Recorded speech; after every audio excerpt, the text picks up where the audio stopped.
প্রায় সবাই তোমরা খালি বলো সোনামণি সোনামণি সোনামণিকে চাই, সুধাময়ের সাথে কথা বলতে চাই। আজকে আমি এসেছি শুভ বিবাহতে আর পেয়ে গেছি সোনামণিকে। তুই দর্শকরা তোকে এত ভালোবাসে, কিছু বল তুই। থ্যাংক ইউ সবাই এত ভালোবাসার জন্য, থ্যাংক ইউ।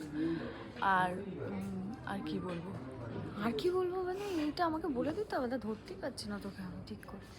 আর আমাকে যে এরকম গরিব তারিতা বানিয়ে হ্যাঁ, এই রেখেছে, তো তুই কেন গরিব। কেন কিছু করছো না আমি বুঝতে গরিবের পারছি মতো না। গরিবের মতো সেজে দেখাস না হলো সব কিছু, একটু আমাদের একটু টেকনিক্যাল ফল্ট আছে, তো সেই জন্য আমরা সবটা দেখাতে পারছি না। কিন্তু এই যে আমাকে যে গরিব করে রেখে দিয়েছে, সুধা তো কিছু করতে পারে, ও করে এটা না কার কেন? দোষে হয়েছে? এটা তো তরিতার নিজের দোষেই হয়েছে। অতি ক্ষমা লোভে করে তাতে দিতে মরণ। হয়তো।